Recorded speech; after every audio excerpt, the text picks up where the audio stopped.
Fala aí, rapaziada, beleza? Eu sou o Bruno Camargo e estamos aqui começando mais uma leitura da rodada, hoje com meu amigo Guilherme Barcelos. É isso aí, Bruno. É isso aí, pessoal. Vamos aí, né, destrinchar essa 14ª rodada de Campeonato Brasileiro. Começamos aqui com o clássico paulista, né? Corinthians e Santos 1-1. Clássico aí paulista, né? Importante, né, do ponto de vista da rivalidade. Porém, não foi bom nem para as duas equipes, né? Porque principalmente do ponto de vista do Santos, que tinha desfalques, né? A equipe não teve o Cuca, treinador, não teve o Marinho, o Soteldo, seus principais atletas. E o Corinthians também, né, que teve alguns desfalques, o Cantígio, por causa de convocação para a seleção. E um resultado onde não foi bom, principalmente para o Corinthians, né? A equipe está ali brigando para não se aproximar do Z4, então não foi um jogo muito legal do ponto de vista do Corinthians. Corinthians aí que sofrendo com a troca de técnico no meio do campeonato, né? Um problema comum nas equipes brasileiras que afeta a moral do elenco bastante e pode afetar também os resultados daqui para frente, né, Guilherme? Sim, a equipe aí está com seu interino, né, o Coelho, então isso pode estar influenciando negativamente a equipe que está pressionada, né, principalmente pela mídia e pelos torcedores. Vamos ver o que acontece aí, né? Partindo agora para uma goleada, né? 3-0, segundo o nosso amigo Caio Torres, o campeão de 87, ganhou esse jogo. Eu tenho minhas dúvidas quanto a isso, né?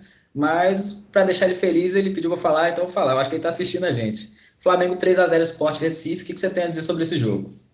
Foi uma vitória muito boa aí, o Caio deve ter ficado feliz, né? Principalmente pela atuação do Pedro, né? O centroavante aí tá fazendo jus, né? O apelido, né? De artilheiro, de matador e tal. Então foi uma vitória muito boa, né? Para essa equipe do Domi, que já está encontrando um ritmo melhor, né? Vem na sequência boa, se aproximando ali dos líderes do campeonato. E destacar também que os gols, né? Saíram num intervalo de 9 minutos no segundo tempo. A equipe aí veio avassaladora para o segundo tempo e venceu bem o Sport, que também estava na sequência boa, mas nesse jogo não conseguiu fazer muita coisa.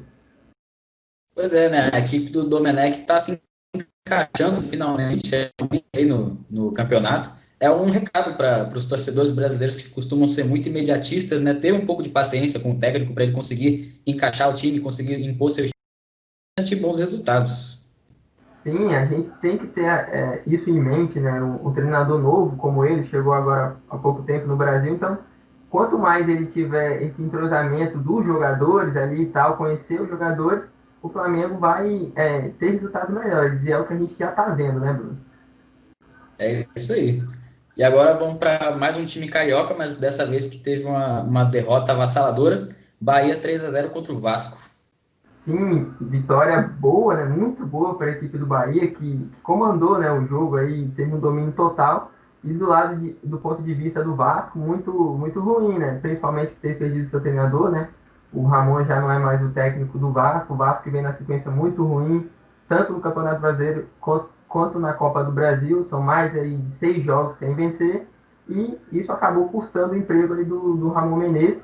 E fica também, né, a menção aí à lei do ex, né, que funcionou pro lado do Bahia, o Gilberto e o Rossi marcaram os gols lá do Bahia, então a lei do ex sempre funcionando. Sempre rola, né, Guilherme? É impressionante, cara. Vamos ver como é que vai desenrolar aí a campanha do Vasco, de novo com uma saída de técnico no meio do campeonato, né? É difícil você conseguir manter uma boa sequência com um técnico chegando e saindo toda hora, né? É impressionante como isso acontece no futebol brasileiro. É. Mas então, beleza, né? Vamos agora para a vitória do Grêmio sobre o Coritiba. A vitória, apesar do resultado um placar curto, foi bem convincente, né, Grêmio? Sim, principalmente no primeiro tempo, Bruno, o Grêmio ali nos minutos iniciais do jogo teve total domínio da partida, fez 2 gols em 10 minutos, com o Luiz Fernando, atacante, e o David Braz. E aí depois desse início bom, né, a equipe manteve ali um jogo mais na defesa, segurando um pouco o resultado, até sofrer um gol do Coritiba, mas isso não acabou influenciando na partida. Vitória boa aí para a equipe do técnico Renato Gaúcho, que tá ali no meio da tabela, né? Dá uma distanciadazinha ali do Z4, né? Naquela zona da confusão. Então, ponto positivo pro Grêmio. Pois é, não só o Renato, mas também o próprio Grêmio estava precisando muito dessa vitória, né? Estava numa situação complicada. Sim, sim, muito. Partindo agora para o próximo jogo, mais um 3-0. Dessa vez a equipe do Diniz, do São Paulo, finalmente conseguiu ganhar o primeiro e o segundo tempo, né, Guilherme? Sim, sobrevida importante aí pro Diniz, né, Bruno? Ele estava muito pressionado, ainda está pressionado, né, pela mídia, pela própria torcida do São Paulo, e aí conseguiu uma vitória convincente, né, em cima do Atlético Goianiense. Destaques aí para os garotos da base, né, o Sara, que fez que fez 2 gols. Vitória importante para o São Paulo, que está ali na parte de cima da tabela, né, no G4, brigando ali para tentar se aproximar do líder. Então, ponto positivo para o Diniz, que aparentemente segue no cargo aí do comando de São Paulo. Vamos ver como é que vai desenrolar isso aí até o final, né? Destaque novamente para a garotada meio de Cotia que segue arrebentando, né? E, Partimos agora para o melhor jogo do campeonato, Fluminense 4-2 contra o Goiás e dupla lei do ex, né? sim, dupla lei do ex aí, o He-Man, né? Atacante do Goiás, fez 2 gols, se emocionou, né? Devido à situação que ele passou aí com a mãe dele, então fez 2 gols, é sempre bom, né, para um atacante. Mas o Goiás aí, que é o lanterna do campeonato, perdeu. E ponto positivo Fluminense, né? O Fred aí fez gol em jogo 300 dele, marca importante dele pelo Fluminense. E o Fluminense que, como você eu acho vai abordar aí, né? Não é sempre que a gente vê o Fluminense fazendo 4 gols. E é uma vitória importante, né? Porque a equipe aí carioca já está ali no G6 do Campeonato Brasileiro. Pois é. Sempre bom a gente ver o nosso querido Dom Fredon aparecendo no jogo e sendo decisivo, né, Guilherme?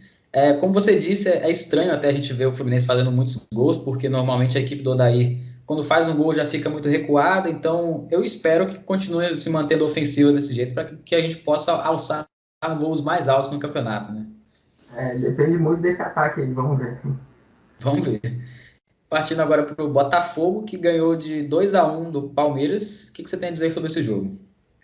Vitória muito boa aí do Botafogo, que vinha num momento delicado, troca de treinador aí recentemente, e uma vitória sobre o Palmeiras, né? Era a única equipe invicta no campeonato, né? Destaque também para a defesa do Cavalieri, ele pegou um pênalti no segundo tempo, quando o jogo estava 2-1, uma lei do ex aí de goleiro. Então, ponto positivo para o Botafogo, que apesar da vitória, continua ali no Z4, mas com uma pontuação ali já de time fora, né? Do Z4. Vale destacar que tem um bolo de times ali com 15 pontos, então tá muito embolado isso aí. A equipe do Luxemburgo que perdeu a invencibilidade nesse jogo, né? Já não vinha de boas atuações, ainda que não tinha perdido até agora, mas é uma situação um pouco delicada para o técnico ali do Palmeiras, né, Guilherme? Sim, o Luxemburgo aí, ele já está tendo uma certa desconfiança da torcida, então vamos ver, né, se essa equipe do Palmeiras consegue já resultados positivos na próxima rodada. Isso aí. Agora vamos para um jogo eletrizante aí nessa rodada. Fortaleza 2-1 em cima do líder Atlético Mineiro, que o Fortaleza conseguiu uma vitória no final com um a menos, né, Guilherme? Sim, vitória muito boa do time do Rogério Ceni, né? Principalmente por se tratar do líder, né? O Atlético Mineiro, que fica aí já como destaque, né? Essa equipe do São Paulo é uma equipe bem 880, né? Ou ela joga bem, ganha, convence, ou ela perde de forma até inusitada, né? Com um jogador a mais, mas fica o mérito aí para a equipe do Rogério Ceni que venceu, e o Fortaleza está ali no meio da tabela, né? Na nona colocação do Campeonato Brasileiro, não tão perto do Z4 e uma situação assim positiva, né, de acordo com o elenco do Fortaleza. Pois é. Bom, essa oscilação aí que você falou do Sampaoli realmente pode ser fundamental aí para eles se manterem ou não na liderança do Campeonato Brasileiro, né? Pode ser prejudicial. Sim, ainda mais um campeonato, né, Bruno, de 38 rodadas, isso aí, a questão da regularidade faz muita diferença. Então, se o Atlético quiser ser campeão, eles precisam manter uma regularidade aí, principalmente na forma de jogar, né? Sim, com certeza. O próximo jogo aí, agora para o Atlético Paranaense e Ceará, um jogo 0-0. Eu, particularmente, não tenho muita coisa que falar desse jogo, Guilherme, e você? Bruno, eu também não tenho muito o que falar, né? Foi um jogo bem fraco das duas equipes que fazem jus, né, as campanhas ali de brigando para não cair, estão ali na parte de baixo da tabela, nesse bolo aí que eu já citei. Então, assim, foi um jogo em que os ataques não foram eficientes, não teve muita coisa, então não tem muito o que comentar, né? Um resultado negativo para as duas equipes. Só pontuar que a gente esperava um pouco mais do Atlético Paranaense, né? Equipe que já ganhou Sul-Americana recentemente. Depois que saiu o Thiago Nunes e algumas peças-chave da equipe, eles não conseguiram repetir os bons resultados de antigamente, né? Sim, estão tendo alguns problemas, né? Perderam, como você disse, jogadores fundamentais. E aí é difícil mesmo reestruturar o time. Mas o Atlético Paranaense precisa dar uma resposta, principalmente para o torcedor, né? Com certeza. Partindo agora aí para o último jogo da rodada, com gols de do artilheiro do campeonato, Thiago Galhardo, que vem jogando muito. O Internacional ganhou aí de 2-0 do Bragantino.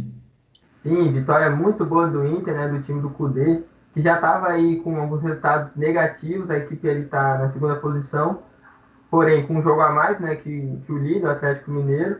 Mas, como você disse, destacar aí o Thiago Galhardo, né? Grande nome, artilheiro do brasileiro, tem 12 gols em 13 jogos, uma média muito boa.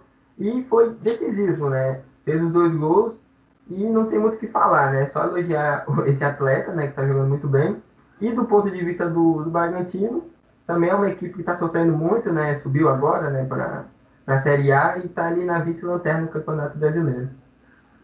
Pois é, a expectativa sobre eles era muito grande, né, Guilherme? Sim, uma Tinha equipe. um, Pode completar. tinha um futebol.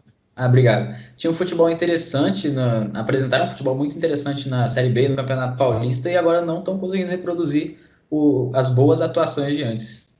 Sim, é como você disse, eles precisam reagir, principalmente o investimento que eles têm, né? De uma equipe com condições financeiras, né? Principalmente pela Red Bull aí, que injeta dinheiro nesse time de Bragança lá. Então, tem que ficar de olho aí para ver se eles conseguem reagir. Com certeza. Bom, é isso, né, galera? Vamos fechando aí mais uma leitura da rodada. Gostaria de agradecer a participação importantíssima do meu amigo Guilherme Barcelos. Ô, Bruno, eu que agradeço aí, agradeço a sua participação também e da galera. E já ficar ligado para a próxima rodada do Brasileiro aí, que tem muita coisa para acontecer. Fiquem ligados aí no próximo Leitura da Rodada e também nas outras atrações aí do nosso querido Leitura de Jogo. Muito obrigado a você que está assistindo. Valeu, pessoal. Valeu, galera.